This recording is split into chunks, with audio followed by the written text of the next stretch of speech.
What does he usually do? Make a motion or second? Motion to He adjourn. makes the motion every time. I just turn and look. I don't have to say a thing. So. I don't even have to update my, I just keep ignoring that. I have to delete it. I've never done that. First for everything. So. I'd like to call to order the City of Belton Planning Commission meeting. This is July 18. Could we have the roll call, please? Chairman McPherson, Here. Mayor Larkey, Here. Councilmember Pryan, Commissioner McDonough, Commissioner Monahan Bass, Here. Commissioner Vest, Here. Commissioner Walton, Here. and Commissioner Warren. Thank you. First item we have would be the review and approval of minutes from our July 5th Planning Commission meeting. Hopefully you've all had a chance to look those over. Any additions, corrections that we need to make to that, or is there a motion to accept?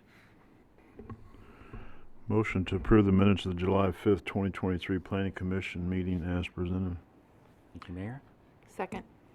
And thank you, Commissioner. We do have a motion second. Anything else? All those in favor of approval, say aye. Aye. Any opposed? Thank you. We do have on the agenda for this evening a couple of public hearings, and I will just note that the first one, which is public hearing RZ 2023-02, application for a rezoning from A, agriculture, to R1, single family, for a proposed 1.23 plus or minus acre lot at 1208 South Cedar Street. We have been asked to continue this. This was one that was originally on our agenda for the July 5th meeting, and it was continued until this one, and there has been a request to continue it until our August 1st meeting. So we will not be having that this evening. Is there a motion to postpone this to the August 1st? All right. Thank you, Commissioner Walton. Second. Thank you, Mayor.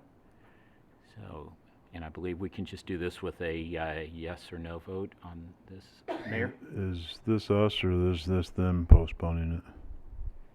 We are still waiting. So along with this rezoning, there's a preliminary and final plat that run concurrently with that. We're still working through some things on the platting process with them. Since it is along South Cedar, it's MoDOT right-of-way, and as part of that, there's some right-of-way dedication, and there's some questions about the encroachment of the existing home, and if we need to do an encroachment agreement with that, and how that will tie in with the final plat. Okay. Thank you, Director.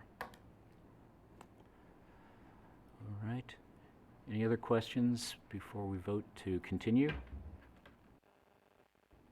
Not all in favor of continuing to August 1st, say aye. Aye. Any opposed? Thank you. I will call to order. We do have a second public hearing this evening, and we will call that to order. This is for the UDC 2023-04. Request to consider Unified Development Code UDC text amendments related to permitted land use in the Old Town Belton Overlay District, permit and plan review fees, and rental inspection fees. And Director. All right, thank you, Chair McPherson. Before this evening are UDC text amendments, 4 amendments to the Old Town Belton Overlay, which would permit drive-through restaurants along East North Avenue, as well as updates to the UDC schedule of fees. The first set of updates is to 3 sections of the UDC to amend the Old Town Belton Overlay District, which would permit drive-through restaurants on properties that have frontage on East North Avenue. When this overlay was adopted in 2011, it specifically prohibited all drive-through facilities from the overlay district. Most of the overlay district, which is shown in the map in the packet as C1 or in the pink color, is concentrated along Main Street and Commercial Street, which makes sense, prohibiting drive-throughs on those locations because those have a historic building pattern where typically the buildings are built up to the street and it's a lot more pedestrian oriented in nature. However, there's one block here that is contiguous with East North Avenue, which is a more suburban corridor in nature that typically has more auto-oriented uses, including drive-throughs. And therefore, we are proposing to amend that to allow drive-through facilities specifically just along that frontage. It is the only arterial street that is part of the overlay, so staff does believe that that is appropriate. Along with that, there would be an amendment to the land use table in section 40-1, which would amend where currently in the C1 zoning district, no drive-through facilities are permitted. It would allow that as an accessory use subject to the conditions. And then the conditions would specifically state in section 40-4 that drive-through facilities would be limited only to the frontage on East North Avenue. No other drive-through facilities would be permitted elsewhere in the Old Town Belton Overlay District, which would include the Main Street and Commercial Street blocks. The second set of amendments is for the schedule of fees. And that would be to include, staff is proposing to strike Part 1 in Appendix A. Currently, the UDC includes both fee schedules. Part 1 is for the Code of Ordinances, and Part 2 is for the UDC. We're proposing to remove Part 1 as those fees do not apply to applications in the UDC. So that would include business licensing fees, public works fees, other fees that are referenced in the Code of Ordinances and not in the UDC. That would also eliminate the need or the confusion that currently exists as to whether or not when a fee is updated in the Code of Ordinances, if that requires a UDC text amendment. We're proposing just to remove that entirely, as those fees are not necessary to be amended through the UDC text amendment process. As part of that, staff is proposing to modify some other fees, which would include the sign permitting fees. Currently, sign permits are determined based on whether or not the sign is illuminated and the number of sides per sign. Most cities, actually no other cities in the metro area base their sign fees on that. And so it creates some confusion and complication in terms of calculating those fees. And so rather than doing that, we're proposing just to have a flat fee for all new permanent signs of $50. So it doesn't matter if it's illuminated or not, or the number of sides. So a monument sign, whether or not it's a monument sign, would be permitted at the same fee as a wall sign. And then a change of sign face would be an additional sign permit type, and we would charge $10 for that fee. An example of that would just be if a new business is going in and they're just changing out the sign face in an existing cabinet. The reason why that fee is so low is because that's a very simple fee. There's not any new sign area calculations to be done. Really, in that situation, it's just us verifying that the business that's going in there is in the business licensing process and it's an allowed use where it's proposed to be located.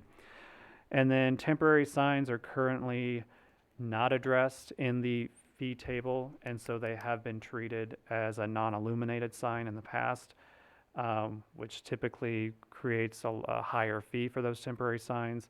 Again, we're proposing a $15 fee for those because those are generally fairly simple review for us. I will also mention that all three of these signs match the exact same sign fee that the city of Raymore has, so we are just matching what our neighboring community has. As part of the fee table update, we are also adding both preliminary and development plan fees of $300. Those fees have been established in our fee schedule since at least 2016. Just for whatever reason, they have not been established in the code, so we are adding those. And then the last fee in this part of the code that is being changed would be the vacation fee. Currently, that is listed as 0 in the schedule of fees, and we're proposing a $150 fee for that. The reason for that is that matches both the special use permit and the variance fee. The vacation fee is a very similar process, similar amount of staff time review, and it also has a public notice. So right now, we are covering the cost of those public notice fees without any kind of reimbursement from the applicant. So that $150 will help cover both the staff time and the public noticing for that process. The last item in the fee update is a rental inspection fee. When we published this, we had added a $10 fee per inspection. However, after some additional conversations with staff, we're proposing to modify that. So what we are proposing to change that to and to present to City Council would be, instead of a rental inspection fee, it would be a rental registration fee. And instead of $10 per inspection, it would be $20 per unit. And what that rental registration fee would cover at $20 per unit would be both the registration, which is essentially the business license, plus all inspections associated with that unit. We think that that's an easier way of handling both the registration and inspection fee, rather than having to have a separate inspection fee every time a unit is inspected. So it's a lot more convenient to the landlord at getting those inspections scheduled. It also generates it does generate a little bit more revenue, but it's not significantly more than the current licensing fee at $70 plus $10 per inspection for the smaller landlords that may have a dozen or fewer units. But it does help cover the cost of an additional staff should we determine that that is needed for this program. It's also very similar to what the city of Harrisonville does in their rental inspection program. We would still be overall generally lower than what Raytown and Grandview are charging for their overall inspection process. So that concludes the staff presentation for the text amendments, and I'll be happy to answer any questions. All right, I will ask if there's anyone to speak for or against while we have the public hearing open. And seeing none, we will close public hearing. And commissioners, I had a question. What would be an example of a temporary sign? A temporary sign would be, so we don't charge signs for construction signs, but a temporary sign would be special event or a fireworks permit, a fireworks tent permit, like a banner for a sales event. Thank you. would the sale, SAIL signs fall under that as well? The feather flags would be a temporary sign. Okay.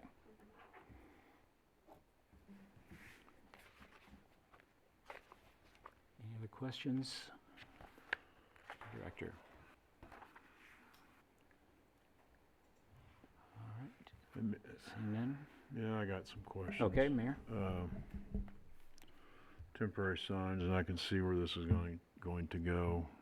If someone has a feather sign that they put in and out each night, why do they need a permit to do that? What's our angle on that? So that is something that we've talked about a little bit internally. Is we know that overall the sign code probably needs an overhaul. There are a number of temporary signs that are listed that currently say they need a permit, that we've not been enforcing some of those. We've also looked at possibly making exceptions for, like on Main Street where somebody puts one of the little A-frame signs or chalkboard signs out for the day, or a feather flag out during the day, and they bring it in at night. It's just for kind of advertise they're That's where open. I'm going. I can see where this is going to go sideways if we go down that rabbit hole. Yeah. So there are some other changes like that need to be looked at as part of an overhaul of the sign code. And I'll just add that currently we charge $30 for temporary signs, for feather flags, banners, any sort of, temporary thing that they would like to add to the building. So this would actually be lowering what we're currently doing. in the interim before we actually update the sign code, so. Question, would that be $30 per sign? Or is that to cover Yes. per year? Or, because I'm So- thinking of churches that do that, mine being one of them. For sure. St. Mary Magdalene Episcopal, which is on Holmes. It's still Belton, well, technically it's Village of Loch Lloyd, but whatever. And we put out that welcome thing every Sunday. Would that constitute a temporary sign? So currently, for lease signs or banners advertising special promotions or things like that, we typically require 30 days only for those types of temporary signs or banners. We have worked out a deal with businesses using feather flags where if they're taking in the feather flag at night, then they can keep it up perpetually as they're open.